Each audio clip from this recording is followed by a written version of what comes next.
Assalamualaikum warahmatullahi wabarakatuh.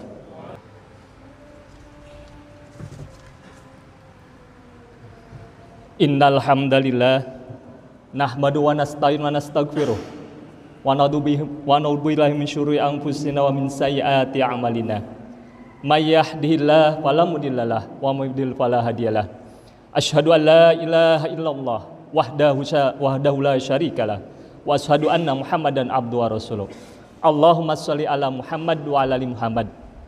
Ya ayyuhalladzina amanu taqullaha haqqa tuqatih wa la tamutunna illa wa antum muslimun. Alhamdulillah, bersyukur pada Allah Subhanahu wa taala di Jumat kali ini kita bisa bersama-sama mendatangi panggilan Allah Subhanahu wa taala. Semoga bisa meningkatkan ketakwaan kita kepada Allah dengan takwa yang sebenar-benarnya takwa. Dan kita sebagai suami ataupun sebagai seorang ayah berkewajiban setiap Jumat kita melakukan sholat Jumat dan mendengarkan khutbah, dan ini semua harus disampaikan pada keluarga kita agar mereka terhindar dari api neraka. Sholawat dan salam semoga dilimpahkan atas uswah kita Nabi besar Muhammad Sallallahu Alaihi Wasallam. Hadirin jamaah sholat Jumat rahimakumullah. Alhamdulillah, kita bersyukur bangsa kita baru saja melewati suatu momen yang luar biasa, yaitu kemerdekaan Indonesia. Kemerdekaan ini bukan sesuatu yang diberikan oleh penjajah, tetapi betul-betul adalah perjuangan dalam kondisi saat itu luar biasa perjuangan. Tapi para pendiri bangsa ini, para ulama mengatakan ini adalah berkat rahmat Allah Subhanahu wa taala dan dengan digorongkan oleh keinginan luhur. Sebagaimana dulu ketika Zulkarnain, saat itu terjadi penjajahan yang dilakukan oleh Ya'juj dan Ma'juj. Mereka minta tolong pada Zulkarnain untuk dibuatkan benteng antara dua bukit. Maka Zulkarnain membuatnya dengan bantuan saat itu, dan dilakukanlah pengecoran yang luar biasa dengan teknologi sederhana, tapi menghasilkan suatu benteng yang luar biasa besarnya. Tapi apa yang dikatakan oleh Zulkarnain saat itu? Dinding ini adalah rahmat dari Allah Subhanahu wa taala. Tidak ada sedikit pun kesombongan pada diri Zulkarnain dengan ilmu yang dimilikinya, dengan kekuatan yang dimilikinya. Maka hadirin jamaah salat Jumat rahimakumullah, karunia Allah Subhanahu wa taala berupa kemerdekaan ini, mari kita syukuri. Kita hari ini bisa salat Jumat dengan tenang, bisa pengajian dengan tenang, masjidnya tidak ada yang merobohkan. Saudara kita di tempat lain, jangankan mau salat, mau makan saja tidak tenang. Jangan-jangan musuh datang. Tetapi kalau nikmat ini tidak pernah kita syukuri, maka adab Allah sangatlah berat buat kita semuanya. Dan janji Allah Subhanahu wa taala dalam surat Ibrahim, kalau kita bersyukur, maka Allah akan tambahkan nikmat kita. Bertambahnya nikmat mungkin bertambah jumlahnya, ataupun mungkin bertambah kebaikannya. Mungkin gaji kita tidak bertambah, tetapi keluarga kita baik, sehat. Itulah janji Allah Subhanahu wa taala. Hadirin jamaah salat Jumat rahimakumullah. Maka marilah kita syukuri nikmat kemerdekaan ini dengan amal-amal soleh yang harus kita lakukan. Terkadang nikmat yang sudah biasa kita rasakan ini menjadi kita lupakan karena memang dianggap sebagai sesuatu yang biasa buat diri kita. Hadirin jamaah salat Jumat rahimakumullah. Tetapi hari ini juga kita menyaksikan kita belum merdeka secara ekonomi karena utang bangsa kita begitu besar. Bahkan 7.000 triliun, bahkan sekarang mungkin sampai 8.000 triliun. Bahkan itu pun katanya terus bertambah. Bahkan ada utang yang tidak tercatat. Kemerdekaan sesungguhnya adalah apa yang dilakukan atau dikatakan oleh seorang prajurit yang diutus oleh Panglima Sa'ad bin Abi Waqqas ketika saat itu menghadapi Panglima Rustum, seorang panglima perang yang terkenal. Saat itu kekuasaannya luar biasa, Persia pada zamannya. Kemudian Rustum, atau ada yang mengatakan Rostum, bertanya, apa sungguhnya yang kau inginkan?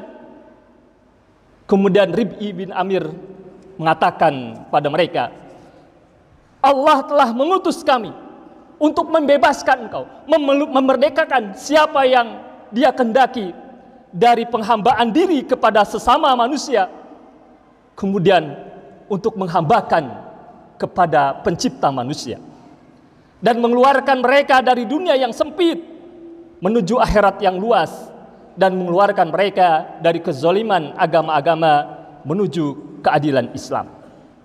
Jadi hadirin, kemerdekaan yang sesungguhnya adalah ketika kita tidak diperbudak oleh manusia, dan Rasul SAW diutus oleh Allah untuk menghapuskan perbudakan. Kita tahu sahabat mulia Bilal, seorang budak hitam legam, karena bertakwa kepada Allah Subhanahu wa taala, melepaskan menyembah kepada manusia dan hanya menyembah kepada Allah, maka dimuliakan kedudukannya, bahkan sandalnya sudah, terompahnya terdengar di surganya Allah Subhanahu wa taala, dan dibebaskan oleh sahabat mulia Abu Bakar As-Siddiq. Islam adalah agama yang betul-betul menghargai hak asasi manusia. Tetapi hari ini hadirin, hak asasi manusia diterjemahkan dengan sesuatu yang mengingkari syariat Allah Subhanahu wa taala. Ketika mereka usul agar LGBT dilegalkan karena dianggap sebagai hak asasi manusia.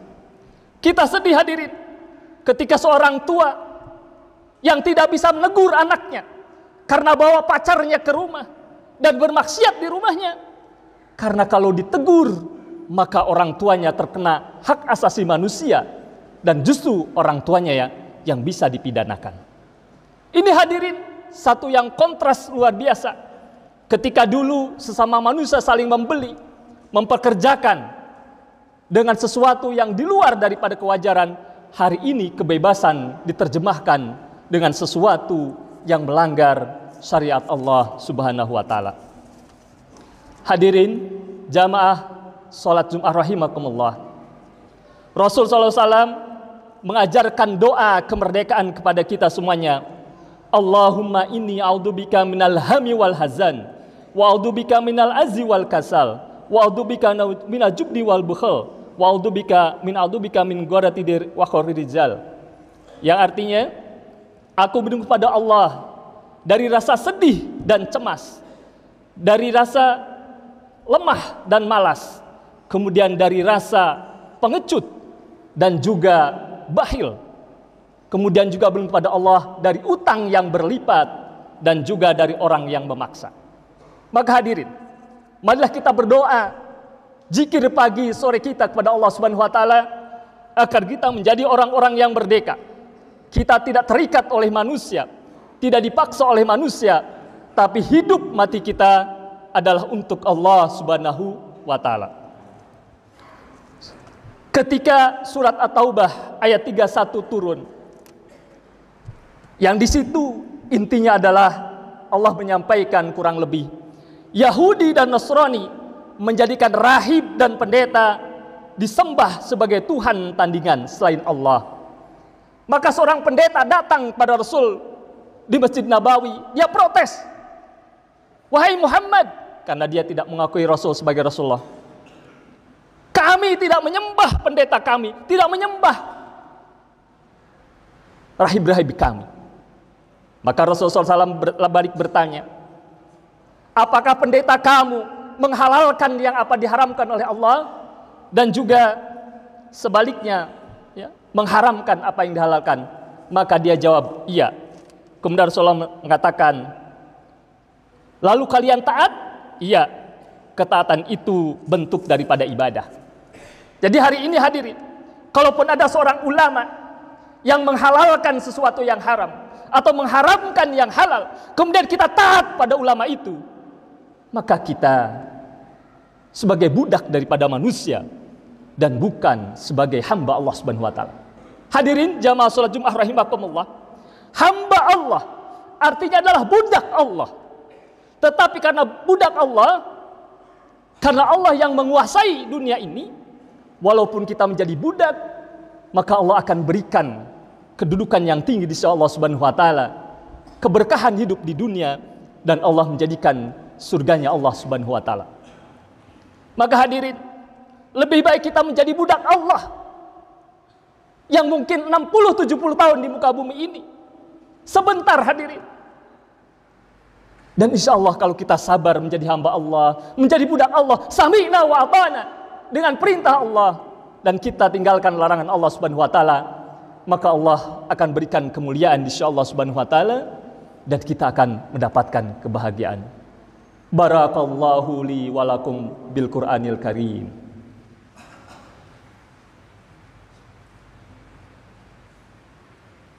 Allahumma shalli wa sallim sayyidina wa maulana Muhammad wa sallim warahmatullahi wa ta'ala an kulli sahabati Rasulillahi ajma'in.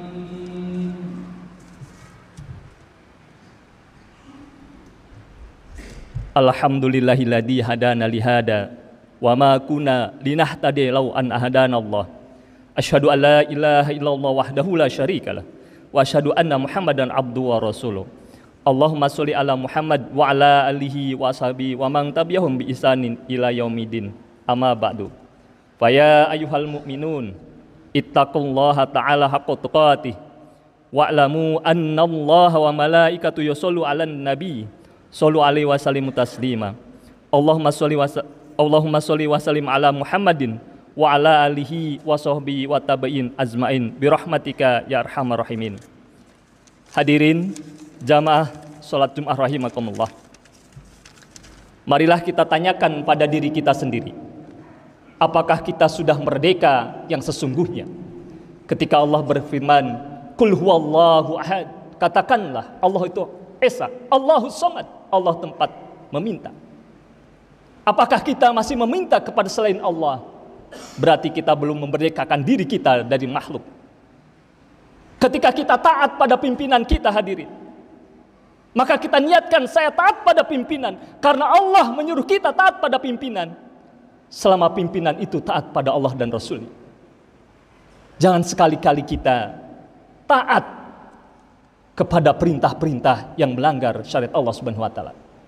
Didiklah istri kita untuk taat pada suami, tetapi taat suami karena memang Allah memerintahkan seorang istri taat pada suami selama suaminya taat pada Allah dan Rasulnya. Maka hadirin jamaah salat Jumat rahimakumullah, di kesempatan yang mulia ini, di hari Jumat yang berkah ini, marilah kita berdoa kepada Allah Subhanahu wa taala. Mudah-mudahan bangsa kita, keluarga kita, diri kita, dan seluruh kaum muslimin muslimat diberikan kemerdekaan yang sesungguhnya, yang hanya menyembah Allah Subhanahu wa taala dan hanya melakukan kebaikan syariat Islam yang betul-betul kita usahakan sekuat tenaga untuk kita jalankan. Dengan menjalankan syariat Islam bukan berarti kita harus mendolimi orang kafir. Mereka harus hidup di antara kita dan tidak boleh kita mendoliminya. Jangankan manusia hadirin, binatang saja, pohon-pohonan harus kita jaga dengan baik. Itulah syariat Islam yang sungguhnya. Jauh sekali Islam dikatakan dengan teroris, kecuali kalau harga diri kita, kalau Islam dilecehkan, kalau Rasul direcehkan, barulah kita di situ membelanya karena Allah Subhanahu wa taala. Allahumma gfir lil mu'minina wal mu'minat wal muslimina wal muslimat al ahya min wal amwaat. Allahumma arinal haqqa haqqa warzuqna tiba warinal batila batila warzuqna tinaba. Rabbana la tuzigh qulubana ba'da idh hadaitana wa hab lana min ladunka rahmah innaka antal wahhab. Ya Allah, Kami berilah rasa takut padamu yang menghalangi kami berbuat maksiat. Anugerahkan ketaatan yang hantarkan ke surgamu. Ya Allah, jadilah pembalas bagi setiap yang menjalimi kami. Bantulah kami menghadapi musuh-musuh kami. Jangan Engkau timpakan musibah saat kami meluk Islam. Ya Allah, ya Tuhan kami, jadikanlah kami yang merdeka ya Allah, yang hanya menyembah kepada Engkau ya Allah, yang mencintai sesama manusia karena Engkau ya Allah, yang menjaga alam ini ya Allah. Bangsa kami ya Allah diberikan anugerah dengan alam yang begitu indah ya Allah, dengan kekayaan yang luar biasa ya Allah. Berilah kekuatan pada pemimpin kami ya Allah, pada rakyat kami ya Allah, sehingga kami menjadi rakyat yang baik, pemimpin yang baik, menggunakan kekayaan alam dengan sebaik mungkin, sehingga kita bisa hidup dengan tentram ya Allah. Ya Allah, ya Tuhan kami, jauhkanlah kami dari saling menghujat ya Allah, saling menyalahkan ya Allah, antara pimpinan dengan rakyat ya Allah. Tapi berilah kami ya Allah pemimpin yang adil. Jadikan kami adalah rakyat yang betul-betul peduli dengan bangsa ini ya Allah. Ya Allah, ya Tuhan kami, satukanlah hati-hati kami ya Allah dalam taat kepadamu ya Allah, dalam melindungi bangsa kami ini ya Allah, sehingga kami menjadi orang-orang yang beruntung. Rabbana atina fid dunya hasanah wa fil akhirati hasanah wa qina adzabannar. Walhamdulillahi rabbil alamin. Ibadallah, innallaha ya'muru bil adli wal ihsan wa ita'i dzil qurba wa yanha 'anil fahsya wa munkar wa baghi aidukum la'alakum tadhakkarun. Fadqul adim wadkurkum wasma'u min fadli yudikum wala dzikrullah akbar. Aqimis shalah.